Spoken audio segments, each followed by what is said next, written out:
I think we just can't be neutral in the face of this oppression. Now is the time to double down on DEI rather than like retreat from it. The idea that we just can't let sort of like this fear-based narratives to dictate policy, dictate decision making rather than sort of like lived experience, data. Pride was never meant to just be parade and parties. It was a protest. And so I think that by getting back to basics, we have to protect trans lives, defend queer joy, fund grassroots organizations, and refuse respectability politics, all the things that can come at the price for acceptance. Hello, and welcome to Power Beyond Pride, a weekly queer change-making podcast bringing you voices and ideas from across our fierce and fabulous spectrum to transform our world. I'm Hunter, and I am this week's fruit fairy, delivering all the delicious goods. And I am Mattie Bynum, the host with the mostest, actress, comedian, and lover of fruit. So I cannot wait, Hunter. Yes. Let's get started on this journey. So on this episode, we are focusing on the lovely, beautiful Domenico Ruggiero, which rhymes in Cheerio. That's what I was told earlier. So speaking of fruity pebbles and everything, yes, we love it. However, but he is a transformative leader, social justice educator, and strategist and executive director of We Are Family. Welcome, Domenico. Hello. Thank you for that welcome, Hunter and Mattie. It's great to be here. I am a proud fruit consumer over here, and so I will take some peaches from your basket. Yeah. You know, I am a Southern Georgia peach, so yes. Even I'm from North Carolina, but I will consider Georgia peaches. And I mean, honestly, so for context, y'all that are tuning in to us, before we got on the air, we were talking about one of my favorite hobbies, which is jam making. And it's just kind of like leading into the conversation. So just as a little heads up. So yeah, thank you for joining us today. For those of you who might not be familiar with your journey, could you please share your story of being a leader for low-income and BIPOC youth and how you provide them with social support they need to develop their leadership qualities? Absolutely. So a little bit of context, and I'll talk a little bit about like how I came to do what I do and why it's important. So We Are Family. We are a grassroots nonprofit. We are based in South Carolina, and we are the oldest nonprofit in the state that provides life-affirming, life-saving programs for queer and trans young people that have a lasting and measurable impact with a focus on those who are BIPOC and or like lower income. We are a team, we are a boots to the ground nonprofit. I've been leading the organization in the executive director role for this past 4 years in a week. And we have grown from a team of 2 to a team of 9 now, and doing all the things needed to support our youth South Carolina. And so a little bit about how I came to do this work. So my story didn't start in leadership. It started at the margins. So during my formative years when I was in college, I was, as you would imagine, a first-gen biracial queer student from an immigrant background, and I often felt like I didn't belong sort of anywhere. I was constantly navigating spaces where parts of me were either invisible or questioned. And so early on, I struggled to find my voice, not because I didn't have anything to say, but because I didn't find a place to say it. So navigating Colgate, a small private liberal arts school in upstate New York, I felt like I was seen as too queer in some communities of color spaces and sort of like too brown or other in queer spaces, So it was sort of like an outsider experience, sort of was a powerful lesson in that community doesn't have to be one dimensional and it can be built in sort of like the in between. So things started to shift for me when I threw myself into leadership roles. I was a student intern at our Student of Color Cultural Center, our LGBTQ Center, Women Studies Center, and I really wasn't content on staying in one lane. I saw the opportunities to build bridges across these very siloed parts of the institution, and trying to build something much more whole, much more intersectional. And so I played that role. I was sort of like a connector then, and that has transformed into sort of my life beyond my time in college. And so afterwards in college, I found jobs and opportunities to be able to do just that. I made a tour. I say a tour of the small liberal arts schools up and down the East Coast, a little bit in the Midwest. I first started working at Oberlin College in their multicultural resource center, which is a sort of like a mega center with both. It was like a race center and a queer center in one. Then after that, I was at Vassar College running their Student of Color Cultural Center. And then during my time there, that's the reason why they tapped me to run their LGBTQ center at the same time. Don't recommending to doing two jobs doing two roles at an institution. Not fun. Oh no. And so, yeah, right. And so, yeah. And then sort of that has led me to do the work I do now, which is supporting youth who need the support in South Carolina. Yeah, it was so a long-winded way to say something. This is something that is sort of like my personal journey is very intertwined with my professional journey. It makes sense. And I do want to say, before I ask this next question, first I want to say thank you for what you're doing. Because as a child growing up in the 80s and 90s, we didn't have anybody to facilitate a talk for the youth. And I remember growing up, and all we would hear back in the day was that was so and so's friend or roommate, or that's Auntie Jackie's best friend. So I'm grateful that you are here to do that. So, with that being said, what according to you is meaningful change, one? And what kind of change do you see that the program can do for children and youth in our country across the US today? Meaningful change. My goodness. I think meaningful change is it's simple. We want to make sure that our young people are able to be young people, are able to find spaces where they Hmm. could feel joy, are able to thrive, are able to be their full authentic selves.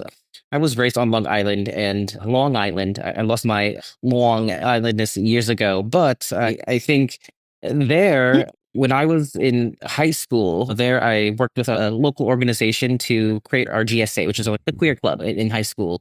It's and that was oh my goodness, that was a long time ago, and that was over 20 years ago now.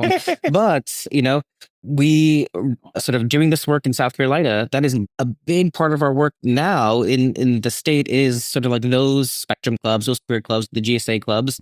The idea that these spaces are very much needed here, and so so yeah, finding spaces where they could be their authentic selves and as well as sort of like leading from that center, leading from that space in their communities, in their schools.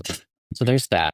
Going back to my earlier thoughts about why I do this work, and it is our work really is focused on making sure that cutie BIPOC youth, queer and trans BIPOC youth in the South, in South Carolina, are able to have the resources and the spaces they need to thrive and be and do well.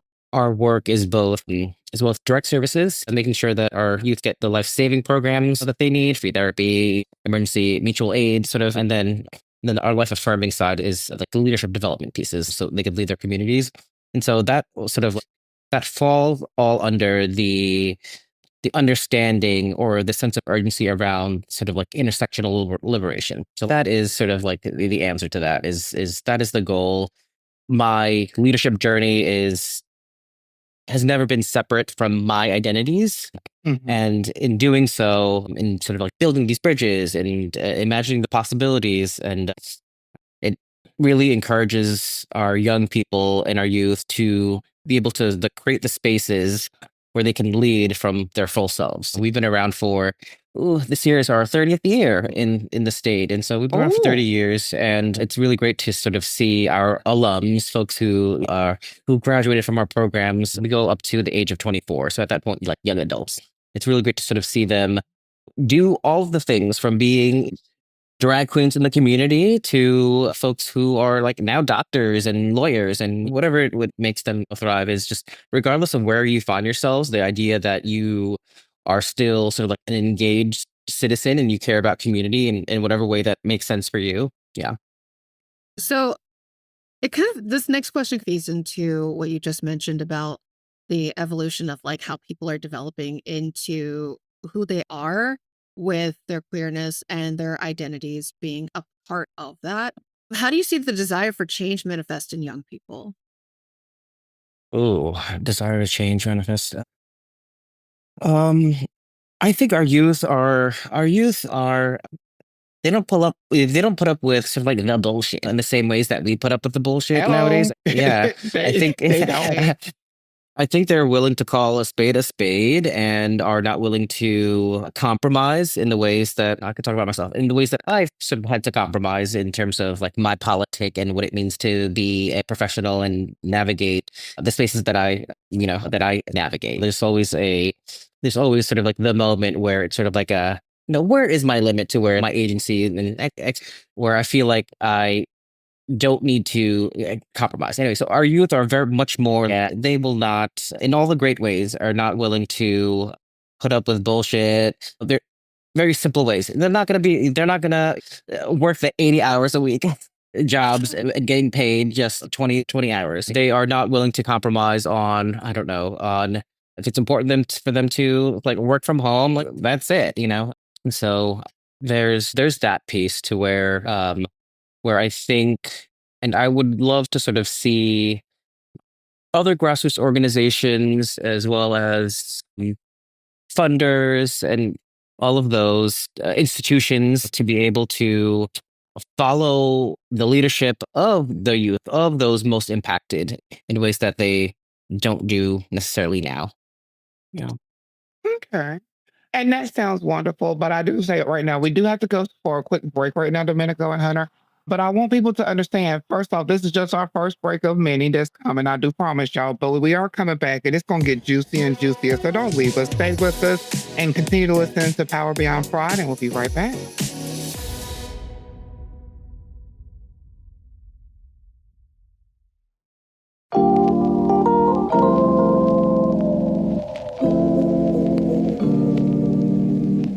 Hey, this is Sean Aaron, he, him, his, and I'm here to tell you about Them Boys Podcast. I'm the host of Them Boys Podcast, and as a Black queer trans man, the podcast amplifies the voices of other trans men of color as we share our transition stories. The podcast not only amplifies the voices of trans men of color, but it raises awareness and conversations around our lived experiences.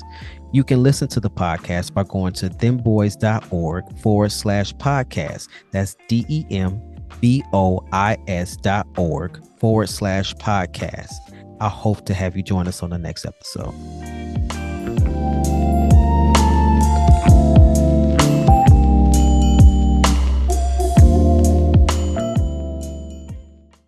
Tired of the same old advocacy advice?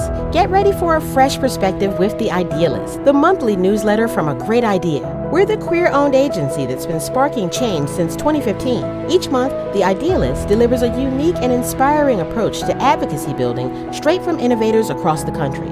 Fuel your passion and discover new ways to grow, empower, and activate your community. Subscribe to The Idealist. It's your monthly dose of inspiration. Sign up for free at agreatidea.com/idealist. That's agreatidea.com/idealist.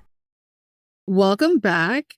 We're having a fun conversation about Yeah. Gullah Gullah Island, but that will continue later.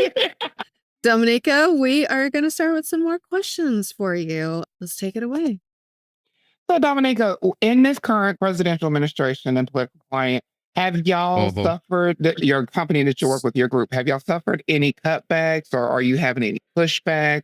Let's talk about that. How's it affecting your work? Oh, absolutely. So we don't have much sort of like state and federal grants, but we do have one, and we definitely got it pulled, and it was only 6 figures, but that sort of when you have sort of an administration that, let's talk about like just one, like SAMHSA grants. These are like the National sort of like Mental Health, the National Institutes of Health, NIH sort of like grants. Like they pulled out, my goodness, I forget the actual amount, but 70% of the grants that they pulled were LGBTQ sort of like specific grants for mental health, for research. So for us, it was a smaller grant, and we are an organization that doesn't rely on the state and federal grants to do what we do. And so it is just very disheartening to know that a lot of organizations just a lot of nonprofits broadly are seeing their funding, regardless of the work that they do, and the work that they do is just getting funding sort of like pulled in very very tragic ways, and it's yeah.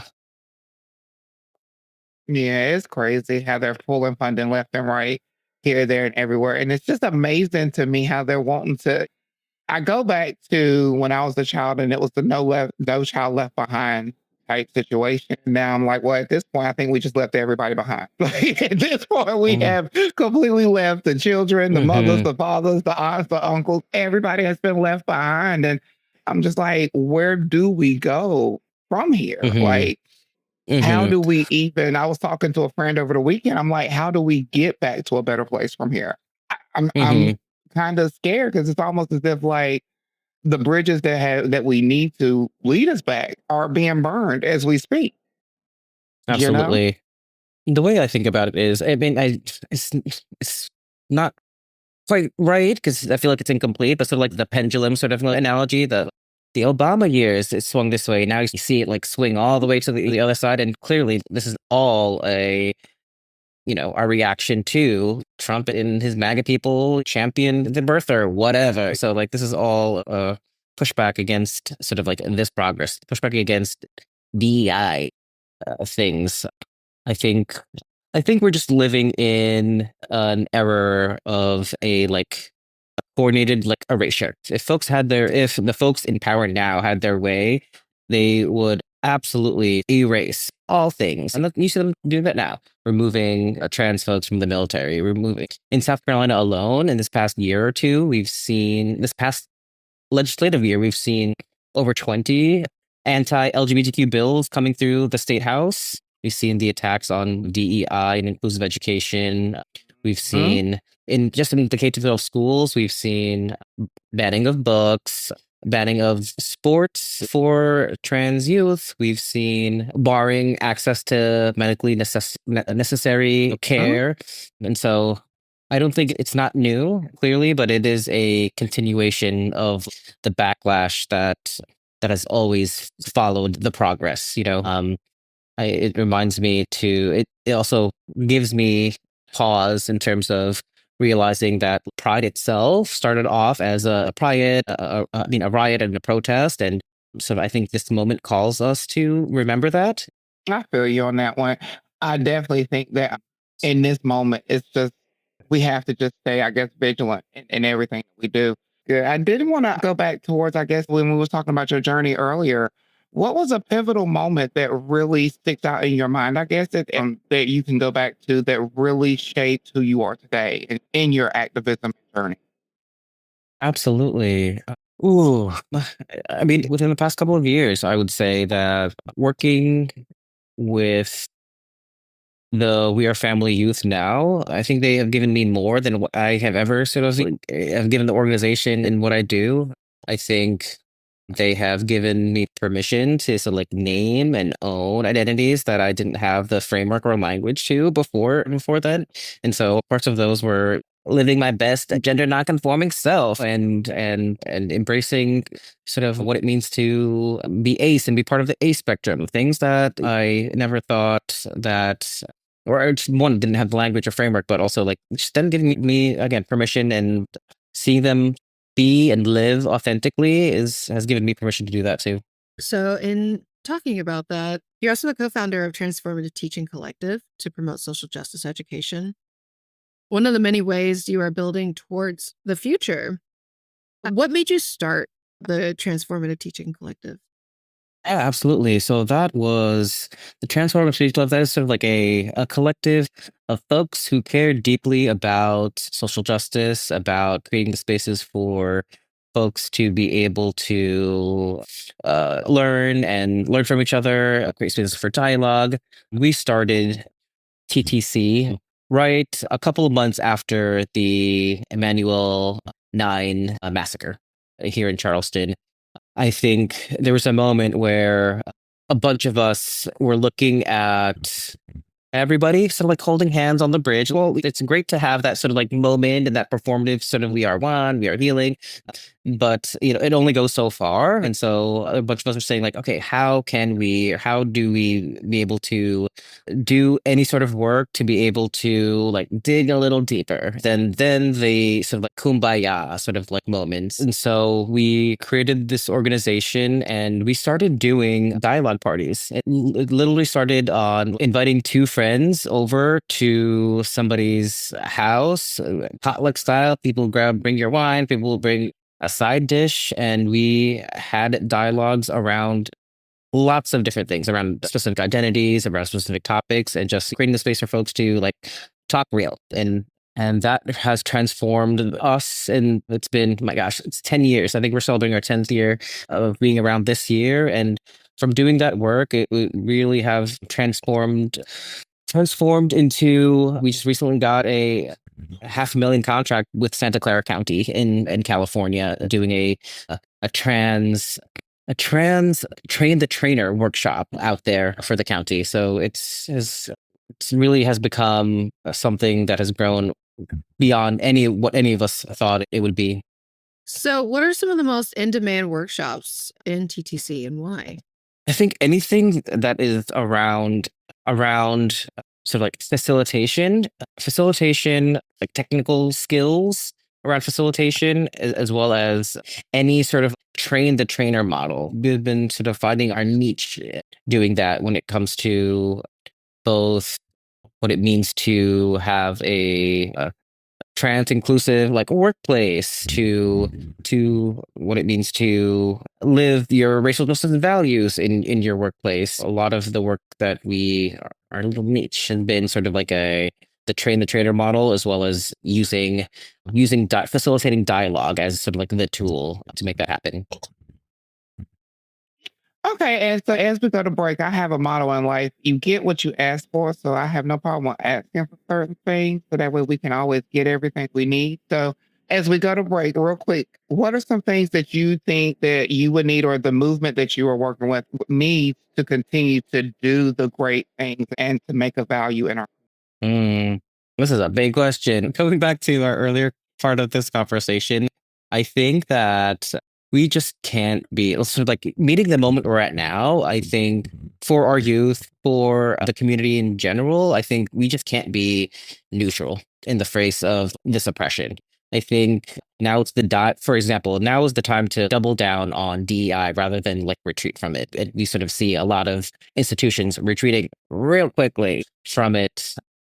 The idea that we just can't let sort of like this fear-based narratives to dictate policy, dictate decision making rather than sort of like lived experience data. I think that again, this idea of getting back to basics in terms of, I know that World Pride it's coming up, or if this airs, it might have just happened, but Pride was never meant to just be parade and parties. That's great and that's fantastic, and we love a good party, but it was a protest and it was led by trans women of color, street youth, sex workers fighting for their lives. And so I think that by getting back to basics, we have to protect trans lives, defend queer joy, fund grassroots organizations, and refuse respectability politics, all the things that can come at the price for acceptance that sort of we see now. All right. Well, there you go, folks. You heard it first. So we need to get back to basics. So as we go to our quick break, just remember the basic things in life that you need, and we'll be right back.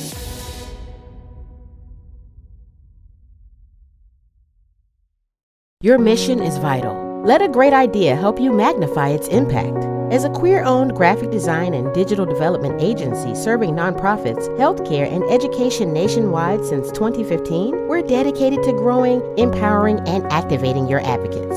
Our award-winning work speaks for itself. We deliver transformative change. Ready to see your impact grow? Book a session and let's get started at agreatidea.com. That's agreatidea.com. Hey, nonprofit leaders, change makers, and community builders. If you're navigating growth, equity concerns, or just trying to make your work better, you need to know about Orange Cap Consultation, a boutique consulting firm led by me, Melody KG. Orange Cap offers community rooted consulting to help mission driven teams move with clarity, equity, and have a real impact. Whether it's strategic planning, meeting facilitation, leadership development, or helping you design community programs, I've got the experience and the heart to help you build what's next. Learn more at www.orangecapconsultation.com. We are back with Power Beyond Pride. I am Mattie Bynum, your hostess with the mostest. I am also joined by my amazing co-host Hunter, who is just the most phenomenal being I have ever been in the presence of, and I love them. They're just gorgeous A in little all fruit aspects. berry. Yeah. Yes, and this is a podcast that y'all can't see, but Hunter, I feel like it was a very sexy man tonight. Domingo is just gorgeous and sexy, don't you think? Stunning. Everything Stunning. from the We're bald gonna head to gas the you up. beautiful lips and eyes and the cheeks. Look, I you look love so it. moisturized. You look so moisturized and just Yes. so comfortable and just rested. And I mean all these things with the utmost praise. It's So the it's the Domingo, now that Filipino we got genes. you, That's what it is. oh yes, yes. Now look, now that we got you all hyped and gassed up, we do have a quick question for you. I think Hunter said that they had the next question to ask. Let's see. So when we talk about queer movement, we often talk about pride. And when we say power beyond pride, what does that mean to you? Ugh, Power Beyond Pride.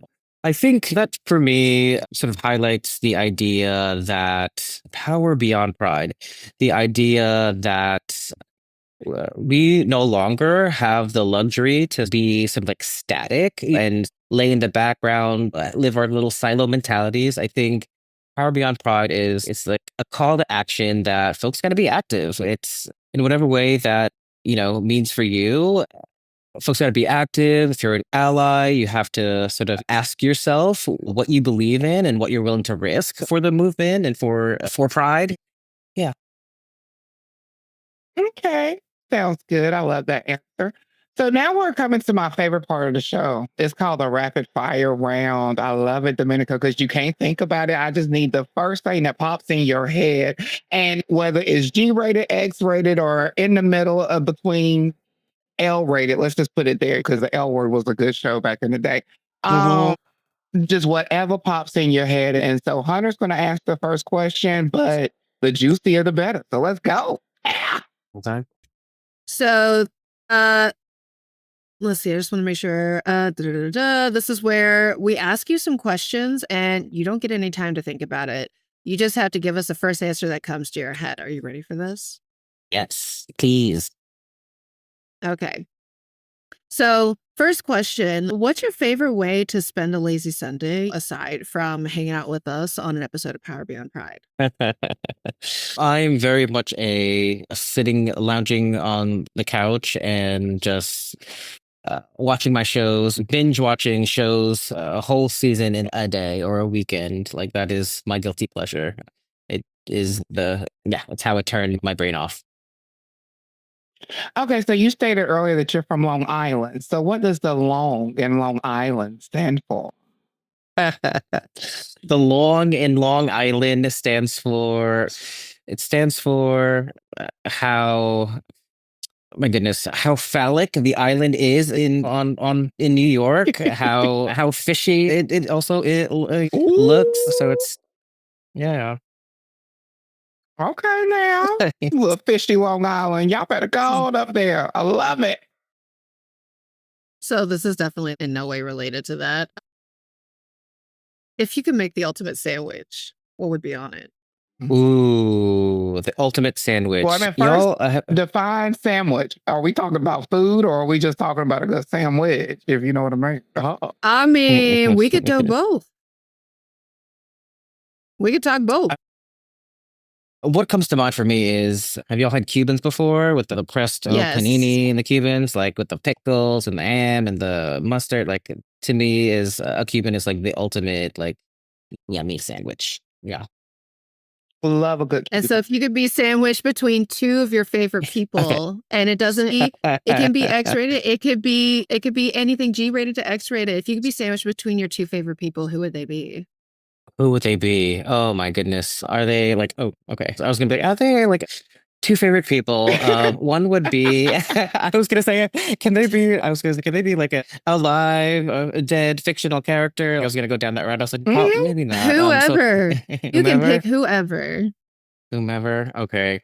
I would love to be sandwiched in between, let's see, let's do some recently departed like elders and mentors in organizing in our work. So it would be, let's do Nick and Giovanni in the back, and let's do bell hooks in the front. Yeah. Yeah, this sounds, yeah, perfect. Okay. You kept it cute to see me. I would have said Aquaman and Venom, honey, because between the water and the tongue, I'm going to have a good time. I'm just going to be honest with you. Yeah. Okay. So, what's the weirdest gift you've ever received? The weirdest gift I ever received. Weirdest gift. I can't think of anything from the top of my head. Weirdest gift. It must be like one of my siblings at some point gave me a gag gift for Christmas or for Christmas or one of my birthdays. What would you imagine that you got at your local guilty pleasures store? Some sort of toys. Yeah. What's the worst date you've ever been on? Ooh. Worst date I've ever been on. Worst date I've ever been on. Ooh. I went on a date at, have you all been to like a melting pot, like the quintessential like Valentine's with the Yeah. fondue sort of? The weirdest date I've ever been on was definitely at one of those places. It was there was no, it was like a blind date situation, but there was like no connection. You know, it felt weirdly intimate in a way that was sort of uncomfortable. But yeah. Especially Okay. with all that hot cheese and everything. I don't want to be in Hmm. an intimate space with hot cheese, to be quite honest. You looking at the cheese, I look at the fact that I wear wigs and weaves, and I don't want to be that close to an open flame. So yeah, I might have a Michael Jackson This is remembrance, and true. this is not going to be cute. Because I mean, honestly, I would have had my hair up. I'd have my hair up or something like that because I'd be like, you know what? I'm messy. I'm Yeah, clumsy no. as it is. You know, and speaking of that, and I know this is off on a tangent, so I do apologize, but I've always been knowing, don't feed me. Please don't feed me no food or fruit or fondue. That's just not cute when it dribbles, but that's another story for another day. Okay, Domenico, what is the worst television reboot that you have seen? Because I've seen a few, but I would say Mhm. The worst television reboot. I did not like the Charmed reboot that came out a couple Me years neither. ago. I wanted to like it. It just it was a big miss for me. For somebody who grew up on the Mhm. OG, you know? Yeah. Yes. I'm gonna be honest, I'm a Shannon Doherty fan. So even when they subs out Paige, don't get me wrong, I love me some Paige, but there was nobody like Brew. I'm sorry, there was nobody like A Brew. stan. A stan. Mhm. Okay. So I know we've talked about like worst, weirdest, or like things like that on the negative end of the superlatives. What is one day that you wish you could relive over again? Like the best day for you? Ooh. One day after we live. It was Obama's second inauguration win for sure. I remember fully well where I was. I was small town, Oberlin, Ohio, middle of a beautiful gem outside of Cleveland, and sort of like this town city erupted. Everybody was out in the streets with their pots and pans and just walking up and down the streets. It was pretty magical. I can definitely agree with you on that one. Yeah, definitely. That was a great day. That was a great day. So, and I would also like to ask this question, and this might take you a minute to think, even though it's the rapid fire question, but where can people find you? Where can they connect with you and get to know you on social media and in life? Absolutely. So again, we are family. Our website is waf.org. WAF.org, and the work that we do, we can just sort of look for, I guess, We Are Family Charleston and all of the socials and get connected that way. Okay, perfect, perfect. And in life, what do you like to do for fun?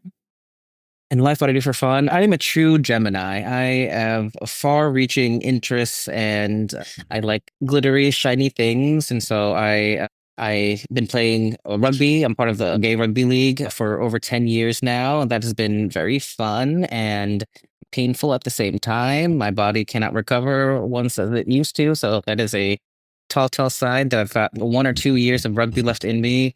I I'm also part of a lovely queer, gay, spiritual Raj Say community, and we go to gatherings outside of Asheville every couple of years, and so that's a big part of places where I find community.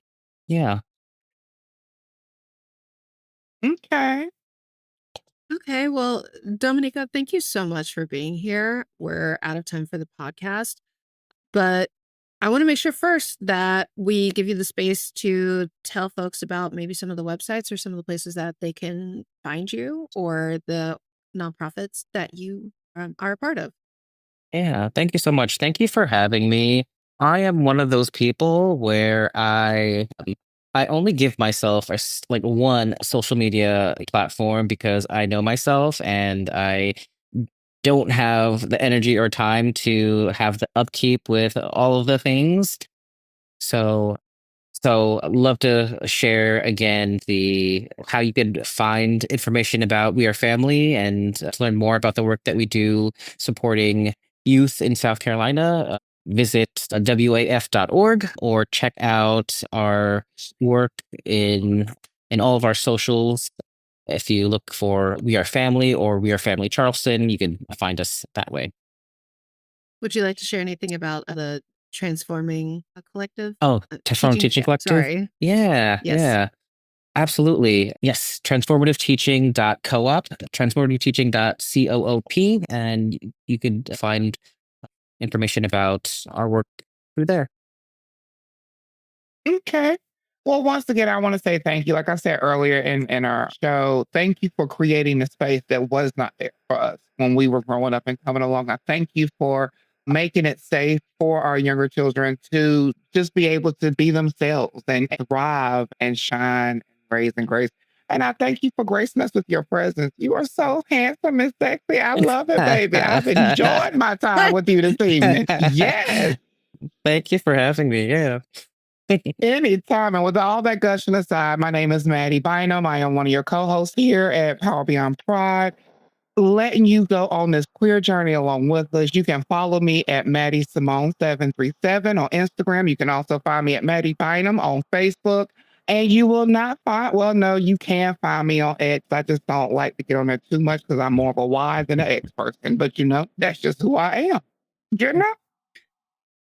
And I'm your co-host, Hunter. You can find me on Instagram at HNTRgraphy. Yeah, and that links to my website and all the other good stuff, which I need to update my website, but I'm doing a million things at once. But here we are. So remember to subscribe and get your friends and family to subscribe to Power Beyond Pride on Spotify, Apple Podcasts, or wherever you get your podcasts from. And check out our website at powerbeyondpride.com. And Power Beyond Pride, and I challenge anybody who is not a host on the show, say that fast 3 times. I promise you, you will get tongue-tied. But Power Beyond Pride is a project from A Great Idea, a queer-owned design and content agency. Learn more about them at agreatidea.com. This episode is produced by Shane Lucas. Mito Sakar is the project developer. Our editor is Jarrett Redding with support from Ian Wilson. And we are both part of the podcast, awesome host team. Like I said, it's a multitude of us, but only you get to spend time of 2 of us at a time because we're only a sandwich team. Come on, people. And we invite you to send in your questions and comments to powerbeyondpride.com so that we can always answer the most up-to-date and current topics that we have. So check out our new episodes each week, and we look forward to queer change making with you next time. Thank you from all of us at Power. Your mission is vital. Let A Great Idea help you magnify its impact. As a queer-owned graphic design and digital development agency serving nonprofits, healthcare, and education nationwide since 2015, we're dedicated to growing, empowering, and activating your advocates. Our award-winning work speaks for itself. We deliver transformative change. Ready to see your impact grow? Book a session and let's get started at agreatidea.com. That's agreatidea.com. Are you looking for a way to make your philanthropy more meaningful and more aligned with social justice? Meet New Moon Network. New Moon helps individuals, institutions, and foundations move their dollars where they matter most, into grassroots movements advancing the rights and self-determination of people in the sex trade. If you're a funder ready to move in solidarity with sex workers and survivors, this is your invitation to come learn about our movement and help fund meaningful advancement for sex workers' rights. Reach out to us today at contact@newmoonfund.org and take the next step toward funding with purpose. Or beyond pride.